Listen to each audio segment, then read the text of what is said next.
자, 우리 요번 시간에 제일 중요한 것 중에 하나가 금융상품 판매 원칙입니다. 6대 판매 원칙이라고 하거든요. 자, 6대 판매 원칙이 뭔지, 어떤 건지를 정리하셔야 돼요. 이게 이번 시간에 가장 중요한 거다. 그러면 6대 판매 원칙은 뭐냐면 여기 나와 있는 적합성의 원칙이 있고요. 그 다음에 적정성의 원칙이 있죠. 그렇죠? 그 다음에 이제 설명 의무가 있고요. 그 다음에 이제 불공정 영업행위 금지하는 거. 그 다음에 우리 부당 권유. 여기 이제 보시면 뒤에 불공정 영업행위가 있고 부당 권유 행위가 있고 광고 관련 이렇게 있어요. 그래서 6가지를 여러분들이 좀 기억을 좀 해놓으셔야 돼요. 6가지가 뭔지.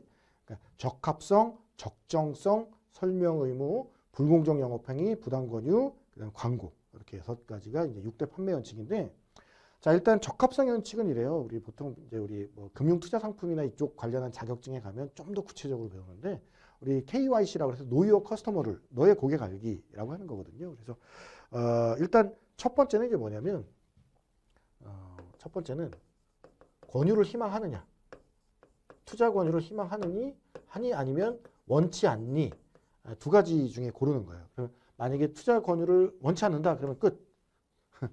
투자 권유를 희망한다 그러면 너 일반 소비자니 전문 소비자니 이걸 물어보는 거야. 그렇죠?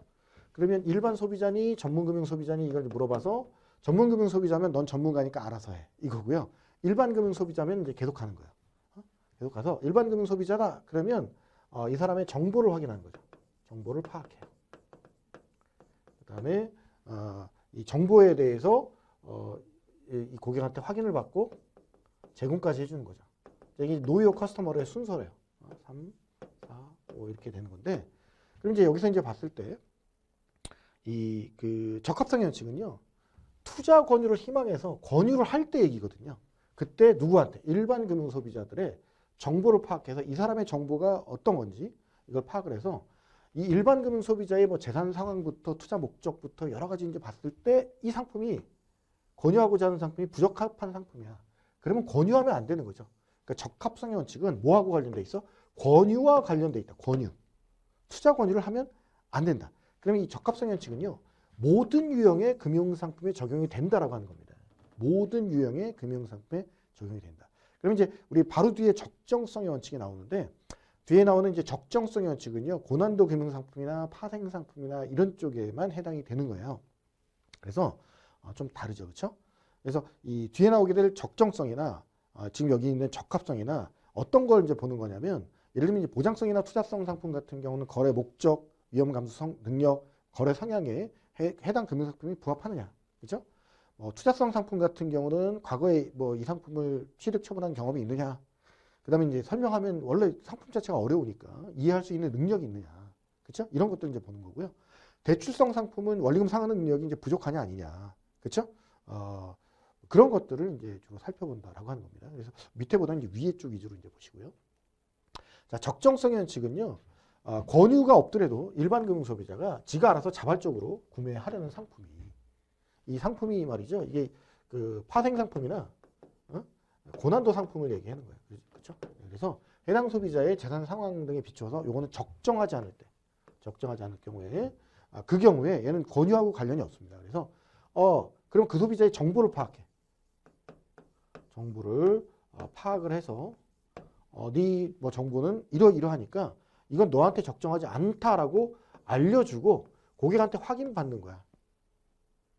가입은 알아서 하는 거야. 그러니까 이건 너한테 적정하지 않아 라고 알려주면 고객이 난 그래도 가입할래. 그럼 할 수 없어요. 지가 가입하겠다는데. 그죠? 그렇다는 얘기고. 자, 그럼 이제 적정성의 원칙은요, 일반 금융 소비자가 이걸 가입하려고 할 때 정보를 안 주면 아예 판매가 안 되는 거죠. 그렇죠? 판매와 관련된 그 원칙이죠. 앞에 적합성의 원칙은 이제 권유와 관련된 거라면 얘는 판매와 관련된 거다. 그래서 모든 상품이 아니고 보장성, 투자성, 대출성 상품에 대해서 이제 적용이 된다. 뭐 예금성 상품 해당이 안 되겠죠, 그렇죠? 자, 이제 보통 보면 이제 파악해야 되는 정보가 뭐냐? 우리 적합성의 원칙이 됐건 적정성의 원칙이 됐건 파악해야 되는 정보는 여기 막 많은데요.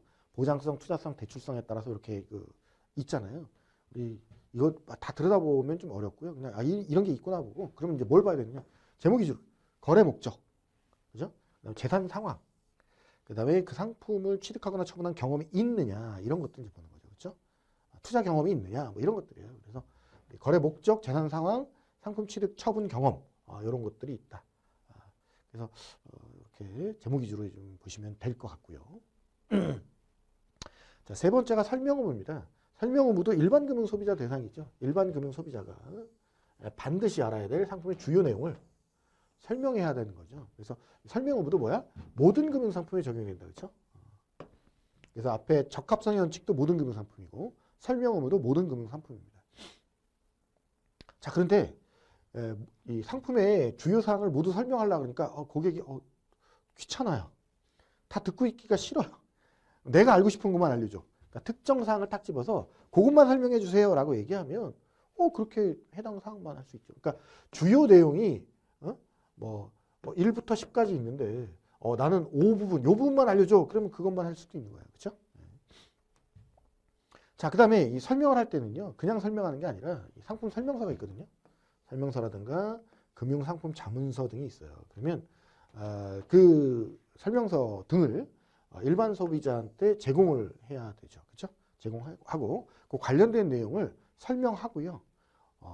그냥 설명하는 게 아니라 이 일반 금융 소비자가 이해할 때까지 고객이 알아들었어. 이렇게 고객이 오케이 할 때까지 고객이 이해할 때까지 설명하는 거야. 쭉 설명해 놓고 이해하셨습니까? 잘 모르겠는데요. 그러면 이제 다시 설명해야 돼. 왜? 언제까지? 이해할 때까지. 네, 해야 돼요. 만약에 고객이 이해를 못했다 그러면 상품 판매 진행이 안 되는 거죠. 그렇죠? 그래서 고객이 이해했다라고 하면 오케이 했으면 확인을 해야 돼. 어떻게? 서명이나 기명 날인 녹취 등의 방법을 통해서 이해했습니다라고 고객이 확인을 시켜줘야 돼요. 다 이해했어. 이렇게. 그렇죠? 자, 그 다음에 특히 우리 계약 체결 여부 판단에 중요한 영향을 줄 수 있는 사항이 있어요. 그러니까 이 내용을 들으면 계약을 안 할 수도 있어. 그렇죠? 뭐 그런 내용이에요. 그 다음에 일반 금융 소비자의 권익보호와 관련된 중요한 사항이 있거든요. 자, 이런 내용은요. 핵심 설명서로, 그러니까 여기 그냥 설명서 말고 핵심 설명서로 함께 제공을 합니다. 예금성 빼고. 핵심 설명서는 예금성은 손에 안 보잖아요. 그죠? 그러니까 예금성은 핵심 설명서가 필요 없어요. 근데 우리 뭐 투자성 상품이라든가 뭐 이런 것들은요. 손해 볼 수 있죠. 보장성 상품도 마찬가지고. 그죠? 뭐 대출성도 마찬가지고. 그래서 그런 경우에는 핵심 설명서가 따로 있어야 돼요. 그러니까 이건 뭐예요? 설명서 플러스 핵심 설명서가 얘는 별도다. 별도로.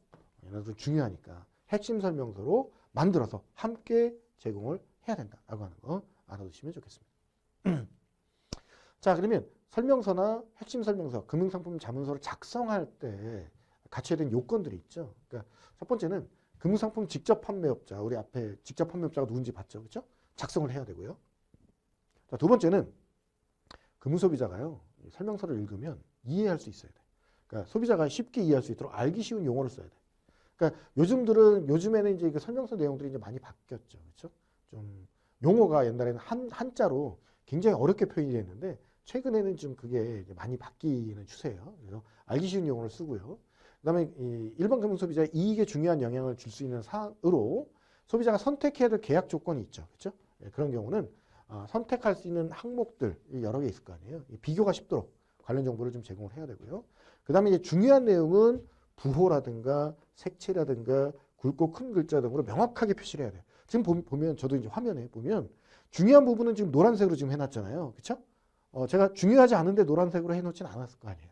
이런 것처럼 이 설명서도 마찬가지다. 그렇죠? 색깔을 달리 한다거나 좀 굵게 한다거나 이렇게 해서 강조를 해야 되겠다라고 하는 거고. 자, 이 소비자가 해당 상품으로부터 얻는 편익, 그 다음에 그 편익을 얻으려면 어떤 요건이 필요해. 그럼 이제 그걸 함께 알 수 있어야 된다라고 하는 거고요. 자, 어찌됐건 소비자가 설명서를 쉽게 이해할 수 있도록 해야 된다. 이게 이제 키포인트가 되겠습니다. 뭐 읽어보면 이건 사실은 외울 것도 아니고 그냥 읽어보면 충분히 알 수 있는 내용들이죠. 자, 여기서 이제 지금부터는 여기 라번의 불공정 영업행위가 있고요. 뒤에 있는 라번의 부당 권유 행위 금지가 있는데 이 두 가지를 구분을 해야 돼. 자, 뭐냐면 불공정 영업행위라는 것은요. 대출성 상품의 주의로 적용이 됩니다. 그러면 소비자가 말이죠. 대출 받으려고 금융기관에 지금 왔어. 그러면 대출을 안 해주면 어떡하지? 대출을 많이 받고 싶은데 한도를 조금밖에 안 해주면 어떡하지? 이런 걱정이 있죠. 소비자 입장에서는. 그렇죠? 그러면 사실 보통 이제 갑질 그러는데 금융회사하고 소비자하고 비교해 보면 그 금융회사가 거의 갑이야. 그렇죠? 왜? 대출을 내주는 입장이고 대출을 얻는 입장이니까 누가 힘이 세요?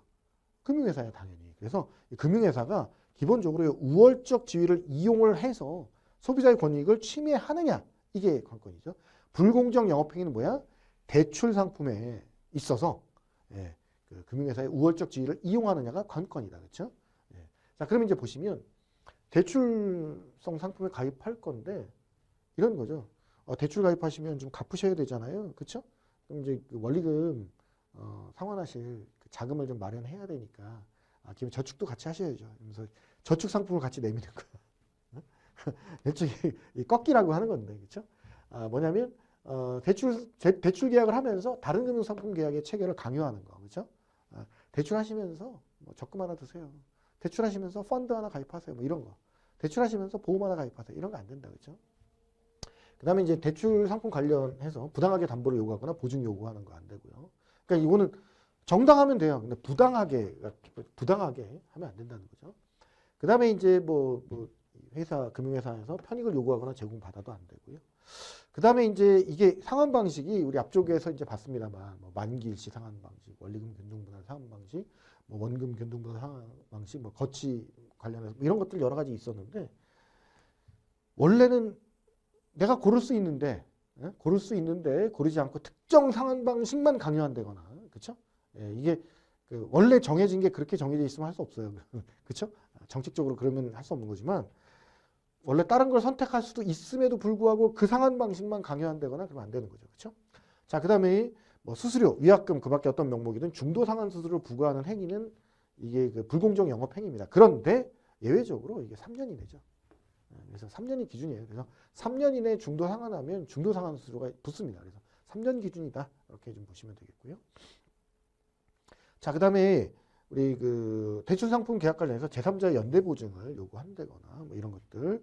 그다음에 이제 그 대출성 상품하고 연계된 뭐 다른 뭐 연계 서비스 내지는 제휴 서비스가 있어요. 그러니까 보통 여러 가지 묶어서 패키지 형태로 이제 돼 있는데 대출 나가니까 너는 연계 서비스나 제휴 서비스를 좀 덜 받게 하거나 축소시키거나 뭐 서비스 자체를 좀 변경시키거나 좀 이런 부분들은 좀 문제가 되겠죠. 그래서 어찌됐건 금융기관이 대출을 내주는 입장에서 좀 우월적인 지위를 이용해서 내 권리를 침해한다거나 이런 것들이 이제 불공정 영업행위야. 아시겠죠?